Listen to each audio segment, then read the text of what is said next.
Hello, it's John Heaton, and today I thought I would look at the rock and roll albums from John Lennon and Paul McCartney and compare and contrast them, and then end up doing a kind of best of compilation, compiling tracks from all of them. Well, there's only 3 of them to choose from, and this was just before I start. This was kind of inspired by a couple of recent podcasts I've been listening to on Sam Wiles's channel, Paul or Nothing. Excellent podcast on all things Paul McCartney, and he shared a couple of. He hosted one of Glass Onion's podcasts, which is a Lennon podcast, and then Glass Onion hosted one of his, and they discussed the rock and roll album from John Lennon on one of the podcasts, and then they discussed the Russian album from Paul on another. And as with all these things, I didn't agree with all the opinions expressed, and I found the Glass Onion guy, the Lennon guy, not sticking up for the Lennon album in comparison to the Paul album, which I found surprising. By the way, I want to say that, and I'll leave you a sort of description of how to get there.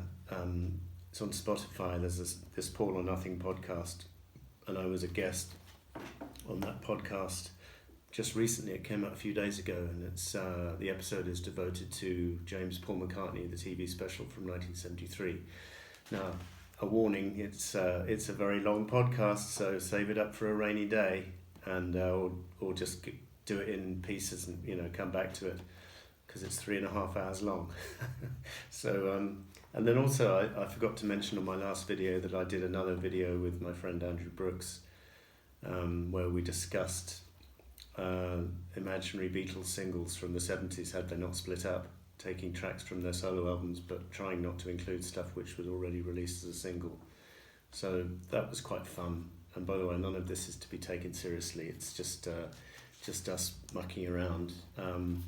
So anyway, I have a lot of affection for this album. I don't think it's absolutely brilliant, but I think it's got a bit of a rough press over the years, and I think when it's good, it's very good, and well, you'll see at the end, but I think this album would dominate a combined Lennon-McCartney rock and roll album, because I think at least 2/3 of it is top notch. As far as the production is concerned, people complaining that it's muddy and too Spectre-ish, but Spectre's only doing 4 tracks on the finished album, and Lennon's doing the rest in New York with his Walls and Bridges band, and I've no problems with the production on any of it, apart from the Spectre stuff, which was rejected, which admittedly is a bit drunken and disorganised, and also You Can't Catch Me on side 1 I think is a bit of a mess production wise, but the other Spectre tracks on here, as you'll see because I've selected them for the finished album, the combined John and Paul album, I think is top notch, and I think his production in New York is very uncluttered and clear, and I have no problems with it at all. The production on here is quite basic, and for those of you who don't know, well, this is the Russian version, so I'll give you the musicians in English. Mick Green on guitar, Chris Whitten on drums, and Mick Gallagher on piano on the first day, and then there was a second day recording with Nick Garvey on bass, Henry Spinetti on drums, and Mick Gallagher on keyboards. So just both of those days were July 1987, so about a month after I met him in Soho Square, so good time, good memories, that whole period for me. But I think this album is it was a little bit rushed because it came out in response to the bootleg version, which was not very good quality, so EMI had to rush release it. So Lennon was going to do all these complicated sleeve notes, and they didn't have time to do any sleeve notes, so just a plain white sleeve. This is my Yugoslav edition with the dark green apple there. So a little bit unexciting packaging wise, but the front cover is a great picture of Lennon in '61 in Hamburg, and I have done a full review of this album, so I won't go into track by track detail of it. The Russian album, to me, is not one I go back to very often. occasionally I do, and it's got some tracks I really like, but others which I don't really care for too much. And this album, Run Devil Run, came out in '99, and I'm afraid I don't go back to this hardly at all, but again, it's got a couple of highlights. This has got a band with Dave Gilmour in it, and Ian Pace, the drummer from Deep Purple, is in the band. And this edition has an interview CD as well, and this was even a live concert at the Cavern Club from around about the time of the album, slightly different track listing. But as I say, it's not a highlight of McCartney's catalogue. I don't think it's anything a patch on Lennon's rock and roll album. I think one can compare the voices of John and Paul pretty much equally in the 60s and 70s, but the Russian album is a good 12 years after John's rock and roll album, or 13 because it was recorded in 74, and I think it shows a little bit in Paul's vocals. I don't think they're terrible, and I think he can still reach a lot of the high notes, but I don't think it's the same rock and roll voice that sang Long Tall Sally, or even some of the 70s rockers. So it's just my opinion. So I've now come up with a 14 track, I'll show you the track listing in detail at the end. So 14 track album combining the highlights of all three albums I've just shown you, and it's going to start off with Ain't That a Shame from here, which I think is superior version by Lennon to the one on the Russian album. I think Lennon sings it better. I like the tempo of the song better.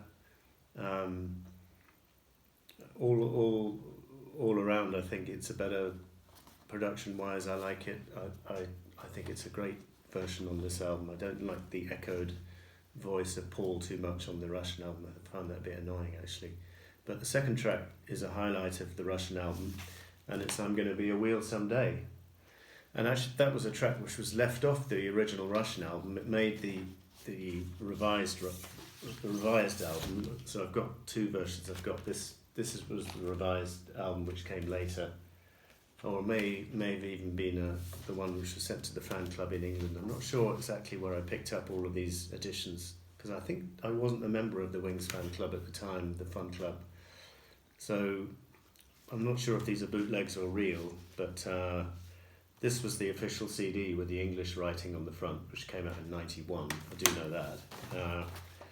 But I've got three other versions, and I'm not sure, as I say, which pressings they are. So I'm Gonna Be a Wheel Someday from Paul is a real highlight of the Russian album, and that's a deserved second track on here. I think it's absolutely brilliant. Relatively not so well known song compared to some of the others on the Russian album, but no worse for that. The third one I've got, Angel Baby, which wasn't on the rock and roll album, was rejected. Maybe because Lennon thought there were too many slow songs on the album already, and he wanted to speed up the tempo a bit. But I think it should have made the cut. It features on this 2C edition of Give Me Some Truth, not on the 1 CD edition, but it was remastered for this, and very well remastered, and there's absolutely nothing wrong with Spector's production. Lennon sings it beautifully, and it is one of his favourite tracks from his childhood, and it really shows he's singing it with genuine affection. Fourth track is a track from Run Devil Run, Brown-Eyed Handsome Man, which I think is easily the highlight of that album, and there's a hilarious video which is included on this DVD with all the people dancing along with Paul. I think it's a really effective video. So really great song, and Paul's in good voice for this. And number 5, I've got Boney Maroney from here, which is, if push comes to shove, my favourite track on the rock and roll album.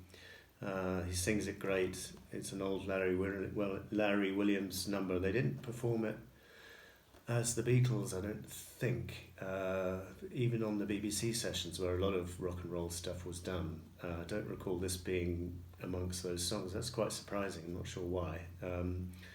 Lordy Miss Claudie is from the Russian album next, from Paul. And again, I'm just trying to remember whether that was included in the BBC sessions. Someone tell me in the comments below if you can remember off the top of my head. I think it probably was, but I can't recall the version, to be honest. Anyway, this 87 version's pretty good. And by the way, it first featured on these 12-inch singles of Once Upon a Long Ago, which had bonus tracks on each. This had Midnight Special and Don't Get Around Much Anymore. This one had Lordy Miss Claudie and Kansas City. So we had 4 of the Russian album available to us in '87, a year before the Russian album came out. Now this is the McCartney Ultimate Music Guide. They have overrated this album. They're giving most tracks 4 stars and a few 3 stars, nothing below 3. I think that's overrated. So in general, I think if I looked up Lennon in the Ultimate Music Guide, that's the opposite, that's underrated. So I'm going to try and restore some of the balance, just my opinion, of course. But Lordy Miss Claudie is a decent song from Chubba. And then we've got Bebopalula, the opening track from Rock and Roll, finishes side 1 here. And I love the production, I love the guitar. Just trying to work out who's doing that guitar solo. I assume it's Jesse Ed Davis. But really good bass from Klaus Voormann and drums from Jim Keltner, I assume. Although the musicians are not credited on the original album, they're not even credited on the CD. On Wikipedia they list all the musicians, but it includes the ones from the LA sessions in '73 with Spector, so you can't differentiate between who was at which, but I think we probably know that it was Keltner and Voormann and Ken Asher and Jesse Ed Davis in and Arthur Jenkins in the New York sessions, and the Spector sessions would be Hal Blaine and Leon Russell and the other musicians listed there, and a lot of them there were. I think Bobby Keys is one of them as well. Anyway, so that's side 1. Side 2 opens with Rip It Up, Ready Teddy, again from the Rock and Roll album, and I'm going to include the version from here, Anthology. I think it was on disc 3. It's an extended version, lasts about a minute longer than the album version, extra verse, and it's just a joy, and it's got slightly less overdubs, so it's just the band, maybe without the horns, I can't remember exactly. I think it's just the band, literally, so bass, drums, guitar, vocal, and it's just storming. I think it's absolutely superb. And then Cracking Up, another highlight from the Russian album, is next with great guitar. I think Paul's playing lead guitar on this particular track, although his vocals and guitar. So on that second day, 21st July '87, the guitar work is done by Paul, and that's one of the tracks recorded on that second day. So that's good to hear him playing good electric guitar on that track, and it's a relatively not too well known track, and I enjoyed listening to it thoroughly. And then number 3, I've got Sweet Little 16, the Chuck Berry song, which I find marvellously slowed down on this Rock and Roll album.